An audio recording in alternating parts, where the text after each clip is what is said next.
네, 안녕하십니까. 트레이더 K 인사드리겠습니다. 자, 두산에너빌리티 영상 촬영하고 있는데, 두산에너빌리티가 금요일장에 플러스 6.03% 상승한 상태에서 종가 마감을 해줬었고요. 보시다시피 이렇게 두산에너빌리티가 최근에 이 2개월 반 동안의 박스를 시원시원하게 돌파 흐름을 딱 보여줄 때, 이때 당일에는 어떤 내용의 이슈가 터져 나왔었냐면은 실적에 대한 부분의 이슈가 터져 나왔었다라고 보시면 되겠고, 그 다음번부터 다시 한번 조명을 받게 된 이야기는 뭡니까 여러분들? 바로 가스터빈 2기를 빅테크에다가 공급하는 내용의 이슈가 터져줬다라고 봐주시면 되겠는데, 최근에 이 미국장에서의 원전주들의 하락과 더불어서 두산에너빌리티도 조정을 보여주고 있다가 다시 한번 금요일장에 이렇게 상승을 보여주게 됐었던 그 배경에는 지금 마누가 프로젝트에 대한 이슈가 터져나오고 있다라고 봐주시면 되겠어요. Make American Nuclear Power Grid Again 이렇게 생각해 보시면 될 것 같은데, 사실 이 마누가 프로젝트에 대해서는 앞전에도 이미 이런 구간에서 이슈가 있었습니다. 아시다시피 이때 당시 이슈가 터져 나오면서 관세 협상을 처음으로 마무리 짓기로 했었던 게 8월 1일이었다라고 보시면 되겠는데, 그때 산업부 장관님이 비롯해서 관세 협상단이 미국에 갔다 오고 나면서 어떤 이야기만 있었어요? 바로 보시다시피 이렇게 하나오션만 주가가 올라가는 조선업 협력에 대한 마스가 프로젝트 이슈만 있었기 때문에 그 기대감이 실망감으로 바뀌면서 두산에너빌리티 같은 경우에는 주가에 조정이 있었는데, 다시 한번 튀어서 올라오게 됐었던 이 배경에는 베트남의 또롬서 기장이 우리나라를 방문했던 것과 뉴스킬파워와의 계약이 임박했다는 내용의 이슈가 있었고, 그 뒤로 웨스팅하우스 관련해서 논란이 터지면서 한번 골파기가 있은 이후로 흐름을 만들어주다가 가스터빈 관련해서 시원시원하게 상승이 연출됐었던 두산에너빌리티라고 보시면 되겠죠.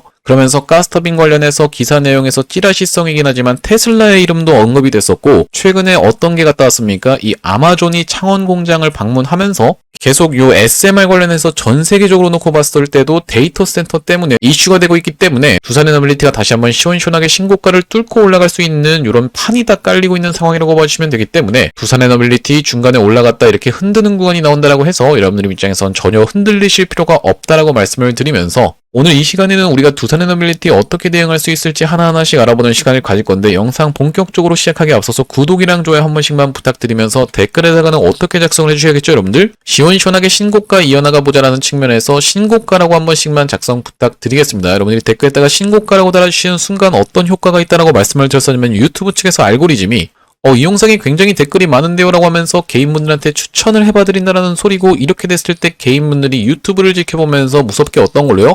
매수세로 쏟아져 들어올 수 있을 뿐더러 매수세로 들어오지 않는다라고 해도 매도하고 나가면서 두산에너빌리티가 올라가는 것을 방해하진 않을 거라고 봐주시면 되겠죠. 그렇기 때문에 댓글에다가 신고가라고 한 번씩만 작성 부탁드리겠고, 구독이랑 좋아요도 꼭 한 번씩만 부탁드리겠습니다. 영상 본격적으로 들어가기 전에 보시다시피 지금 2차전지 종목들이 꽤나 많이 날뛰고 있기 때문에 제가 여러분들께서 잡아가실 수 있을 만한 2차전지 종목도 영상 뒤편에다가 하나 넣어놨으니까 영상 끝까지 시청하셔서 받아가셨으면 좋겠고, 이렇게 말씀드렸을 때 영상 뒷부분으로 돌려서 보시는 분들이 꼭 있더라고요. 그래서 제가 영상 중간에다가 기습적으로 넣어놨습니다. 그렇기 때문에 여러분들 영상 끝까지 시청해보시면은 받아가실 수 있다는 말씀이고요. 자, 본격적으로 영상 내용을 좀 시작을 해볼 건데, 말씀드렸다시피 지금까지 두산에너빌리티가 시원시원하게 상승을 연출됐었던 이런 타임라인을 한번 생각을 해봤을 때는 2개월 반 동안에 있었던 일이 굉장히 많았었던 상황이고, 그것이 양분이 되어서 시원시원하게 올라가고 있는 상황이기 때문에 우리가 하나하나씩 좀 체크를 해봐야 된다라고 보시면 되겠죠. 이런 구간에서는 뉴스킬파워와의 계약이 임박했다라는 내용의 이슈와 베트남 또롬서 기장이 방문을 했었다라고 말씀을 드렸었는데, 최근에 보시다시피 엔비디아 품으려 원전 짓는 베트남이 팹리스 200기 유치라고 하면서 떠오르는 V반도체라고 되어 있는 부분이 확인이 되시죠. 예전에 여러분들 이 베트남 같은 경우에는 빈페스트라고 하는 전기차 기업이 있었기 때문에 사실 반도체를 굉장히 잘할 수가 있을까라는 부분은 솔직히 쉽지 않다라고 생각이 들어요. 아시다시피 여러분들 이 빈페스트라는 기업이 나스닥에도 상장되면서 시원시원하게 폭등 흐름을 보여줬었는데, 바퀴가 자꾸 빠지자 어떻게 됐습니까? 완전히 휴지 조각까지 내려갔었던 상황인 걸 생각해봤을 때는 과연 반도체는 잘할 수 있을까라는 부분은 조금 의문으로 삼아볼 수가 있겠지만, 일단 그러려고 하니까 어떻게 한다? 지금 무원전 정책을 폐기하면서 원전 쪽으로 MOU를 한전과 체결했던 내용이 지금 여러분들 입장에선 정확하게 확인이 되시죠? 자, 그렇게 생각해봤을 때 우리가 두산 비나가 얼마 전에 매각되긴 했었지만, 이 베트남과 두산과의 협력 협력은 과거부터 이어져 왔었기 때문에 두산에너빌리티 당연하게도 주기기를 납품하면서 엄청나게 수혜를 볼 수밖에 없는 상황이라고 봐주시면 되겠고, 쭉 이어서 말씀을 드려보자면은 그 다음번에 터져나왔던 내용의 이슈 중에서 바로 이런 구간에서 터져나왔던 내용의 이슈는 뭐겠습니까? 웨스팅하우스와의 논란이 있었다라고 봐주시면 되겠는데, 제가 여러 차례 말씀드렸지만 우리가 이 웨스팅하우스와 한수원이 불공정 계약을 했다라는 내용의 이슈에 대해서는 우리가 두산에너빌리티는 이 프레임에 갇힐 필요가 없다라고 말씀을 드렸었던 이유는 뭐겠습니까? 두산에너빌리티 입장에서는 웨스팅하우스도 주요 고객사고 이 한수원 같은 경우에도 주요 고객사라고 말씀을 드렸었고, 앞전에 한수원이 두산에너빌리티를 때렸었던 상황에서 두산에너빌리티가 어떻게 했습니까? 소송까지 제기하면서 반박을 했었던 상황이라고 봐주시면 되겠죠. 입찰 자격을 제한했었던 게 한수원이기 때문에 그때 당시에는 막 치고받고 싸웠는데, 지금 웨스팅하우스와 한수원이 불공정 계약을 했다는 내용의 이슈가 터져나오면서 두산에너빌리티의 주가가 이렇게 영향을 받는 것이 굉장히 이해가 안 간다라고 말씀을 드렸어요.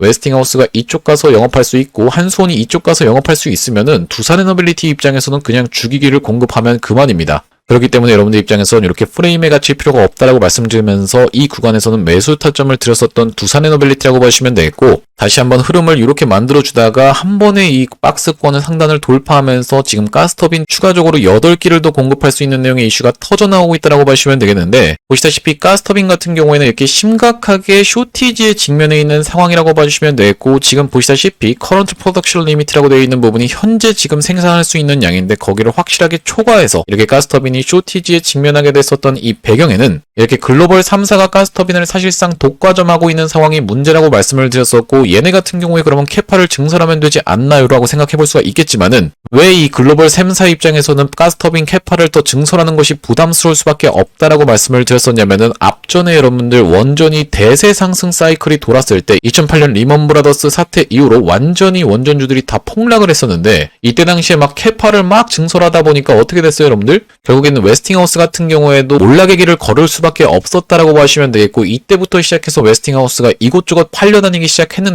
도시바라는 기업이 이걸 인수하면서 결국엔 도시바까지 무너뜨렸었던 게 이 웨스팅하우스라고 보시면 되겠죠. 그렇기 때문에 이런 과거의 경험을 바탕으로 이 글로벌 3사 같은 경우에는 가스터빈을 계속적으로 증설하는 것에 부담을 느낄 수밖에 없겠고, 이런 상황에서 우리가 신규로 뛰어들고 있는 게 두산에너빌리티였다고 보시면 되겠는데, 이 독자적으로 개발한 가스터빈이 전 세계적으로 놓고 봐도 기술력을 인증받은 상황이기 때문에 두산에너빌리티가 여기 캐파에서 조금씩만 떼어올 수 있다라고 해도 당연하게도 엄청나게 주가에 영향을 받으면서 시원시원한 폭등을 일으킬 수 있다고 보시면 되겠고, 이 가스터빈에 있어서 가장 중요한 거라고 봐주시면 되는 거는 트랙 레코드라고 말씀을 드렸었는데, 트랙 레코드가 뭡니까 여러분들? 이력이라고 봐주시면 되겠죠. 이번에 미국에다가 2개를 지금 공급하기로 했는데 써보고 문제가 없다라고 하면은 그 이력이 바탕이 돼서 다른 빅테크에서도 계속적으로 어떤 게 들어올 수밖에 없다, 수주잔고가 쌓일 수밖에 없기 때문에 이것이 결국에는 매출로 연결되고 기업의 가치가 제고가 되면서 시원시원한 상승을 연출할 수밖에 없는 이런 흐름으로 가고 있는 가스터빈 쇼티지 사건이고, 두산에너빌리티의 기술력이다라고 보시면 되겠습니다. 자, 그러면서 지금 터져나오고 있는 내용의 이슈는 관세 협상의 카드로 한국과 미국이 원자력을 협력하는 내용의 이슈가 터져나오고 있으면서 우라늄 농축 사용 후 해결료 재처리 권한까지 지금 같이 이슈가 터지고 있는 상황이라고 봐주시면 되겠어요. 그러니까 정리를 해보자면은 지금 가장 뜨거운 감자는 사용 후 해결료 재처리에 대한 부분이 첫 번째로 있을 것 같고, 두 번째로는 마누가 프로젝트라고 하는 한국이 미국과 협력하는 내용의 이슈가 터져주고 있다라고 봐주시면 되겠고, 세 번째로는 두산에너빌리티 같은 경우에는 가스터빈 이슈까지 같이 있다라고 봐주시면 되겠는데, 왜 그렇습니까? 보시다시피 가스터빈 같은 경우에도 연간 2조 수주를 정조준하고 있을 뿐더러 보시다시피 8기 이상 공급 진행이라고 되어 있는 부분까지 같이 겹쳐 있기 때문이죠. 이런 상황에서 지금 미국 같은 경우에는 사실상 지금 우리나라 말고는 의존할 데가 없다라고 짚어봐 드렸었던 이유는 뭐냐면은, 미국은 어떤 게 없다? EPC 역량이 없다라고 짚어봐 드렸었는데, 인간으로 따지면은 뇌에 지식은 있는 상황이지만 근육이 없는 상황이라고 봐주시면 되겠고, 그럼 원전을 시공할 수 있는 능력을 가진 나라를 우리가 하나하나씩 꼼꼼히 살펴봤을 때는 프랑스 같은 경우가 있겠는데, 프랑스가 자국 전력을 70%를 원전으로 충당하고 있을 만큼 엄청난 원전 강국임에도 불구하고 미국 입장에서 손을 선뜻 내밀기가 굉장히 어려운 이유는 뭐겠습니까? 프랑스 같은 경우에는 자국에 짓기로 했었던 원전과 핀란드에다가 짓기로 했었던 원전이 12년, 14년씩 딜레이가 되어버리면서 온타임도 안 되고, 온타임이 안 되면 온버짓도 안 된다라고 말씀을 드렸어요.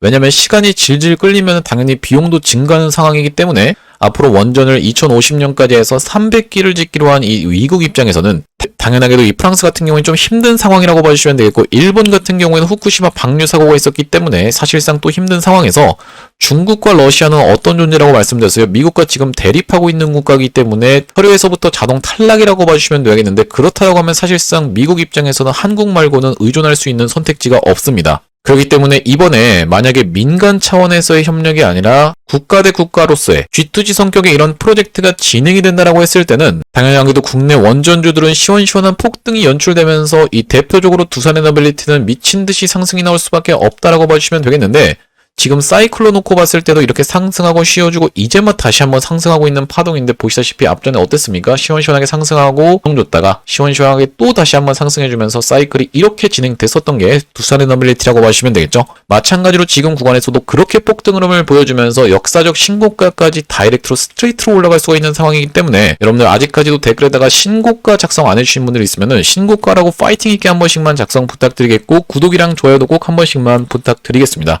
우리가 다시 한번 그렇게 시원시원하게 상승이 폭발되는 구간에서는, 단기 고점을 찍는 구간에서는 아무리 좋은 주식이라고 해도 잠깐씩 이렇게 쉬어갈 수 있는 구간이 연출될 수 있다고 말씀을 드렸어요. 제가 그렇기 때문에 여러분들 시원시원하게 폭등 흐름이 연출되는 구간에서는 정확하게 우리가 단기 고점을 찍는 패턴을 지켜보면서 매도 타점을 일단 잡아간 다음에 다시 한번 돌려주는 흐름에서 재매수 타점을 잡아갈 수 있는 두산에너빌리티라고 보시면 되겠는데, 제가 앞전에 여러분들께 대놓고 영상에서 매수해 보십사라고 해서 말씀드렸었던 날은 바로 이렇게 웨스팅하우스 관련해서 논란이 터지면서 급락이 연출됐었던 8월 20일이었다라고 보시면 되겠고, 자, 영상 아래쪽에 보시다시피 조회수가 6065분 정도가 시청해주신 영상인데, 8월 20일날 제가 촬영했던 영상 짧게 한 5초 정도만 확인해 보겠습니다. 해놓고 봤을 때는 굉장히 긴 구간이라고 생각해 볼 수가 있는데, 58,000원 구간에서 51,000원 구간, 딱 이 구간 여러분들 분할 매수 관점에서 물량 잡아가야 되는 구간이라고 다시 한번 짚어드리겠습니다. 말씀드렸다시피 영상 멈췄습니다. 분명히 말씀드렸다시피 8월 20일날 이렇게 급락이 연출됐었던 날에 여러분들께 매수 타점 잡아가시라고 영상에서 대놓고 말씀을 드렸었고, 다시 한번 이렇게 수그리고 있었던 이 9월 15일날 대응방에서도 추가적으로 매수 타점을 드렸었던 두산에너빌리티라고 봐주시면 되겠는데요. 대응방 상단에 보시다시피 9월 15일이라는 날짜가 정확하게 확인이 되실 테고, 두산에너빌리티가 과도하게 밀리고 있는 상황이다 보니까 우리가 58,800원 부근에서 한번 잡아가 보시라고 말씀드렸는데, 이때 안내를 드리고 나서 이렇게 시원시원한 상승률이 연출되고 있는 상황이라고 보시면 되겠죠. 이때 잡아가셨던 분들 같은 경우에도 지금까지 해서 대략적으로 40% 정도 수익권에 있는 두산에너빌리티라고 보시면 되겠고요. 이렇게 두산에너빌리티 매수 매도 타점에 대해서 문자로 안내를 받아보시면서 대응방 링크 통해서 대응방으로 입장해보고 싶으신 분들 같은 경우에는 지금 위에 보이시는 번호인 010-2733-8461로 두산이라고 적어서 문자 한 통 주시면 확인하고, 두산에너빌리티 매수 매도 타점을 문자로 안내를 드리면서 대응방 링크까지 같이 안내를 드릴 수 있도록 하겠습니다. 현재 지금 이렇게 진행 중에 있는 게 구독자님들 대상으로 무료로 진행하고 있다고 말씀을 드렸었는데, 무료로 진행하고 있는 이유는 뭐겠습니까? 최종적으로는 구독자 100만 명 달성하는 것이 목표라고 말씀을 드렸었고, 그 전까지는 유료 전환할 계획이 없다 보니까 무료로 진행하고 있을 때 여러분들 참여해서 수익 많이 보게 되시면, 여기 영상 아래쪽에 보이시는 공유하기 토대로 내가 이 채널 통해서 수익 많이 받습니다라고 하면서 공유 한 번씩만 부탁드리겠고, 좋아요 같은 경우에도 꼭 한 번씩 부탁드리겠고요. 영상 나올 때마다 꾸준히 시청해주시면서 구독 버튼까지 딱 눌러주시면 최종적으로는 구독자 100만 명 달성하는 것도 가능할 거라고 생각해서 무료로 진행하고 있을 때 여러분들 참여 많이 해보시면 되겠고, 영상 아래쪽에 보시면 더보기라고 해서 확인이 되실 겁니다. 더보기를 딱 클릭해 보셨을 때 이렇게 링크가 하나 확인이 되실 텐데, 이 링크 자세히 보시면 이상한 스팸 같은 게 아니라 전화번호랑 정확하게 일치하고 있는 게 확인이 되시죠? 이걸 딱 클릭해 보셨을 때는 문자를 보낼 수 있는 창으로 자동으로 연결이 되실 겁니다. 문자 내용이 이미 뭐라고 적혀 있어요? 문의라고 해서 적혀 있는데, 여기다가 여러분들이 두산이라고 적어서 보내주시면서 뒤이어서 제가 매집주도 한 가지 소개를 해봐드릴 건데, 이 매집주까지 같이 받아보고 싶으신 분들은 매집까지 같이 적어서 보내주시면 되겠고, 이번 매집주는 두산에너빌리티랑 직접적으로 엮여 있는 시가총액 2천억짜리 스몰캡 종목이라고 보시면 되겠습니다. 그렇기 때문에 두산에너빌리티가 30% 올라갈 때 이번 매집주는 막 3배, 5배씩도 올라갈 수 있기 때문에 이번 매집주까지 같이 참여해보시면 되겠다라는 말씀이고, 제가 여러분들께 이 매집주를 소개를 해봐드리기 이전에 바로 직전에 진행했었던 매집주가 뭐겠습니까? 여러분들 로보스타라고 봐주시면 되겠는데, 여기 영상 아래쪽에 보시다시피 많이 들어보셨죠? 로보스타가 어떻냐면요, 지금이라고 되어 있는 자막까지도 정확하게 확인이 되고 계시죠? 자, 이 로보스타의 케이스를 먼저 말씀드리는 이유가 뭐냐면은 제가 매집주고는 이거입니다라고 해서 이번 매집주 딱 추천드렸을 때 여러분들 돌아오는 반응이 이게 매집주라고요? 별로 매수하고 싶은 생각이 안 드네요 라는 식의 반응이 돌아온다라고 하면 우리가 굳이 이걸 진행할 필요 자체가 없기 때문에 신뢰가 전혀 안 가기 때문에 이전에 진행했었던 이 로보스타 대놓고 영상에서 말씀드렸었던 매집주를 토대로 검증을 해봐드리고 있다라고 봐주시면 되겠고, 영상 촬영했던 날짜가 언제입니까 여러분들? 9월 13일 날 조회수가 3,600분 가까이 시청하셨던 영상인데 9월 13일에 로보스타 우리가 정확하게 한번 확인해 보겠습니다. 자, 여기 지금 보시다시피 9월 12일이 금요일이었다라는 것은 9월 13일은 토요일이었고, 제가 토요일날 영상 촬영을 로보스타를 했었는데 그 뒤로 월요일부터 어떻게 진행됐어요? 시원시원하게 상승 흐름이 연출되면서 단기적으로 몇 퍼센트 정도, 약 150% 정도 폭등 흐름이 연출됐었던 게 로보스타라고 봐주시면 되겠어요. 이로써 이전에 진행했었던 매집주에 대한 부분은 검증을 해봐드렸다고 생각이 들고, 이번에 가져온 종목은 두산에너빌리티랑 실질적으로 엮여 있으면서 시가총액이 2천억짜리 종목이라고 말씀을 드렸는데, 말씀드렸다시피 이렇게 되는 케이스에서는 두산에너빌리티가 30% 정도 올라갈 때 이런 종목은 막 3배, 5배도 올라가는 거 여러분들 입장에서는 정확하게 확인을 해보셨을 테고, 여기 지금 보시다시피 주요 매출초로 두산에너빌리티, 삼성전자, 포스코, 한국수력, 원자력까지 다 가지고 있는 종목이라고 봐주시면 되겠는데, 자, 바로 이 종목이라고 봐주시면 되겠고요. 이 종목이 앞전에 이렇게 원전 사이클 돌았을 때 시원시원하게 상승을 해주면서 이전에 있었던 구간을 급하게 찔러놓고 빼면서 매집을 거쳐봤었던 종목이고, 이렇게 하락하고 있었던 추세선 상단을 최근에 돌파해준 상태에서 머리통을 빼꼼히 들어있는 상황인 게 확인이 되시죠? 자, 그러면서 좀 급하게 갈 수 있는 종목으로 해서 가져왔는데, 일단 우리가 이 최대 매물대 보이실 텐데, 이 최대 매물대까지 다 내려왔다라는 것은 우리가 사실상 세력이랑 같은 평단에서 들어갈 수 있는 종목이다라고 봐주시면 되겠고, 앞전에 이렇게 뾰족하게 찔러놓고 뺐었던 것을 제가 매집이라고 말씀드렸었던 이유는 뭐겠습니까? 만약에 여기서 세력이 물량을 모아서 위에서 던지고 나갈 때는 본인들이 모은 물량이 꽤나 많기 때문에 이렇게 쌍봉 패턴을 만들어 주거나, 아니면 이렇게 헤드앤숄더 패턴 만들어주면서 박스 치는 구간이 나올 수밖에 없다라는 말씀이고, 보시다시피 이런 구간에서 분명하게 박스를 좀 쳤었죠. 그런데 최근 구간에서는 외봉으로 빠지면서 이렇게 그냥 내려왔다는 것은 이전에 있었던 구간까지를 찔러놓고 빼면서 급하게 매집을 해줬었던 종목이다라고 볼 수가 있을 것 같고, 여기까지 매집을 했다라는 것은 우리가 이 다음번 구간인 신고가 영역까지도 충분히 노려볼 수 있는 종목이라고 보시면 되겠는데, 여기까지 올라왔을 때는 대략적으로 110% 정도 올라갈 수 있는 상황이라고 봐주시면 되겠어요. 아니, 이렇게 110%씩 올라간다는 게 말이 됩니까? 라고 생각하시는 분들 설마 없겠죠? 제가 말씀드렸었던 로보스타가 추천드리고 나서 150% 올라갔습니다. 영상을 토대로 다 검증을 해봐드렸다고 생각이 들고, 물론 이제 말씀드렸다시피 여러분들 막 3배, 5배도 올라갈 수가 있겠지만, 왜 그렇습니까? 시가총액이 2천억밖에 안 되기 때문에 3배, 5배도 튈 수가 있겠지만은, 우리가 보수적으로 놓고 봤을 때는 약 110% 정도 노려볼 수 있는 이번 종목 한번 참여해보고 싶으신 분들 같은 경우에는 2733-8461로 두산이라고 적어서 문자 한 통 주시면서 뒤에다가 매집까지 같이 적어서 보내주시면 되겠는데, 이번 종목도 시원시원한 상승 흐름이 연출된 이후로는 여러분들께 딱 공개할 겁니다. 공개했을 때 여러분들이 그냥 그거 받아가서 수익 볼 거리라고 아쉬워하지 마시고 2733-8461로 두산 매집이라고 적어서 문자 한 통 주신 다음에 이번 종목 한번 참여해보시면 되겠다라는 말씀이고요. 자, 다시 한번 두산에너빌리티 이야기로 돌아와서 우리가 일단 정리를 한번 해보자면은, 두산에너빌리티가 최근에 2개월 반 동안 있었던 박스권 상단을 시원시원하게 돌파 흐름을 보여주면서 최근에 상승했던 것을 절반 정도 반납하는 구간까지 조정을 보여주다가 다시 한번 튀어서 올라오고 있는 과정이라고 보시면 되겠는데, 앞전에 이런 구간에서 어떤 내용의 이슈가 이미 불거졌었습니까? 한국과 미국의 협력이 불거졌었던 만큼 이번에도 과연 그런 얘기가 안 나오면서 우리가 한 번 더 낚일 것인가에 대한 부분은 생각을 해볼 수가 있겠지만은, 일단 추세 자체를 상단부로 지금 틀어져 있는 두산에너빌리티이기 때문에 우리가 맥시멈으로 밀린다라고 하면은 어떤 식으로 진행될 확률까지도 생각해 볼 수가 있냐면은 에코프로처럼 진행될 확률까지도 우리가 볼 수가 있을 것 같습니다. 자, 한때 이 두산에너빌리티가 제2의 에코프로라는 말을 많이 들었었기 때문에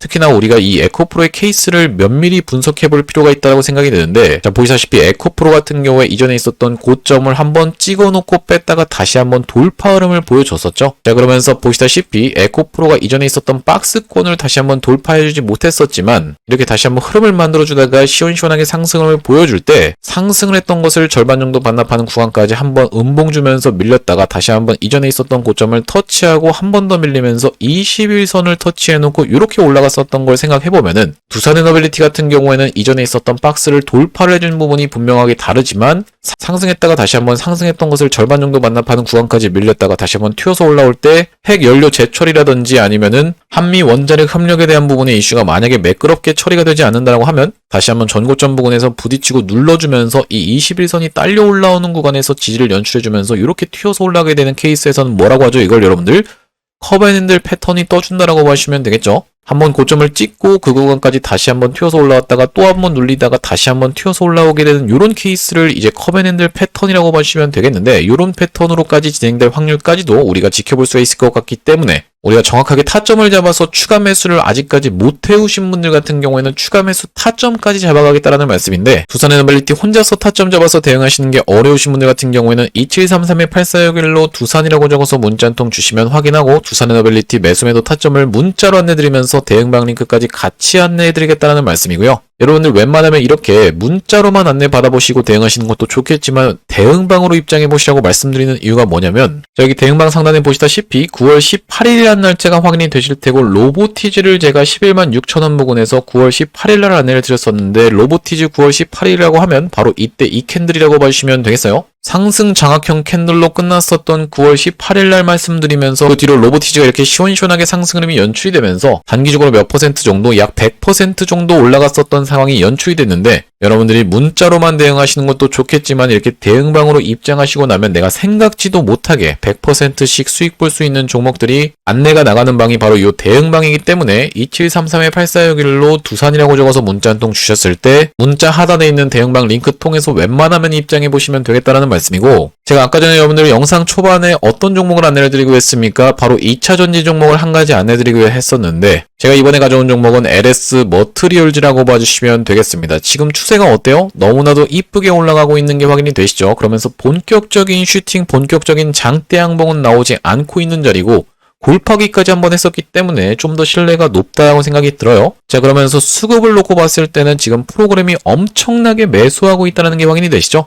그러면서 야금야금 이전에 있었던 것보다 거래량이 증가를 하고 있는데 아직까지 본격적인 슈팅을 주진 않은 자리다라고 봐주시면 될 것 같고 보시다시피 지금 바닥을 잡아놓은 상태에서 옆으로 횡보하기 시작했던 기간이 꽤나 오래 지났기 때문에 우리가 시원시원하게 슈팅이 나온다라고 하면 이런 구간까지는 한번 노려볼 수 있다라고 생각이 드는데 대략적으로 16,000원대 가격대까지 올라온다라고 했을 땐 지금 기준으로 한 50% 정도 수익 볼 수 있는 종목이라고 보시면 되겠죠. 그러면서 좀 안 좋게 진행되는 케이스에서는 보시다시피 1년선이 딸려서 내려오고 있기 때문에 한 10몇 % 정도밖에 수익이 안 날 수도 있겠지만은 지금까지 2차 전지 종목들 대표적으로 포스코 퓨처엠 같은 경우에도 어떻습니까? 여러분들 시원시원하게 올라오면서 이런 자리에서도 장대 양봉을 뽑아내줬었기 때문에 우리가 지금 LS 머트리얼즈 같은 경우에는 이 구간에 지금 위치해 있는 게 아닐까라고 좀 생각을 해볼 수가 있다는 말씀이고요. 포스코 퓨처엠도 어디서 지금 저항을 받았습니까? 반복적으로 지지를 받았었던 구간에서 지금 저항을 연출해주고 있는 걸 감안해봤을 때는 LS 머트리얼즈도 어떤 구간이요? 바로 이런 구간까지는 시원시원하게 올라올 수 있다고 생각이 들고 더 과도하게 올라온다고 하면은 정말로 24,000원대 가격대까지도 폭등 흐름이 보여질 수 있다고 생각이 들어요. 24,000원까지 올라가면 거의 100% 올라가는 건데 시가총액이 7,500억밖에 안 드는 상황에서 지금 이렇게 수상하게 프로그램이 매수세를 들어와주고 있고 바닥도 잡혀있는 종목이기 때문에 충분히 우리가 접근해볼 수가 있다. 그러면서 보시다시피 어떤 게 나오고 있습니까 여러분들? 골든 크로스가 나오고 있는 상황이라고 봐주시면 되겠죠? 5일선이 지금 어떤 선이요? 여기 앞에 있는 121선을 뚫고 올라가면 본격적으로 이제 골든 크로스가 시작이 되는데 마찬가지로 1선이 61선을 이제 막 따라잡고 있는 상황이기 때문에 한번 뚫어 올려봐 준다라고 하면은 5일선 그리고 11선 그리고 21선 61선이 순서대로 정배열이 된다라고 하면 골든 크로스가 나오는 자리이기 때문에 우리가 충분히 접근해 볼 수 있는 LS 머트리얼즈 장대 양봉이 한번 나올 자리라고 생각이 들어서 이번 종목 한번 추천을 드릴 수 있을 것 같고요. 자, 다시 한번 두산 에너빌리티 이야기로 돌아와서 우리가 정리를 좀 한번 해보자면 지금 두산 에너빌리티는 베트남 원전이라든지 아니면은 가스터빈의 추가적인 계약 이슈 그것도 어떤 쪽과 빅테크와의 계약 이슈가 여전히 살아있는 상황이고 추가적으로는 요 해결료 재처리에 대한 부분까지도 우리나라가 가져올 수 있는지 없는지 여부가 굉장히 중요할 것 같은 상황에서 얼마 전에 고리 2호기 같은 경우에는 좀 다시 한번 밀렸었던 상황이라고 보시면 되겠죠. 그러면서 이때 말에 대한 부분까지도 중국 측에서 상용화에 대한 얘기를 하면서 좀 더 빠르게 각 박차를 가하고 있는 상황이라고 보시면 되고 한국과 미국의 이 마누가 프로젝트라고 하는 것 이 협력에 대한 부분이 만약에 트럼프 대통령이 에이펙을 기준으로 방문을 하면서 트럼프 대통령 입에서 한번 터져나올 수가 있기 때문에 그런 기대감이라도 주가가 시원시원하게 올라갈 수 있는 두산 에너빌리티라고 봐주시면 되겠고요. 그렇기 때문에 현재 구간에서 여러분들 두산 에너빌리티 잠깐 반등을 준다라고 해서 매도하고 나갈 구간이 아니라 눌리는 관점에서는 추가적인 매수 타점까지 잡아갈 건데 제가 앞으로도 이 두산 에너빌리티 관련해서 긴급한 내용의 이슈가 발생할 때마다 그리고 긴급한 타점이 발생할 때마다 여러분들께 빠르게 영상 촬영을 해드릴 거다 보니까 영상 종료하기 전에 마지막으로 구독이랑 좋아요 한 번씩만 부탁드리면서 다음번 영상에서 찾아뵐 수 있도록 하겠습니다. 영상 시청해주셔서 감사합니다.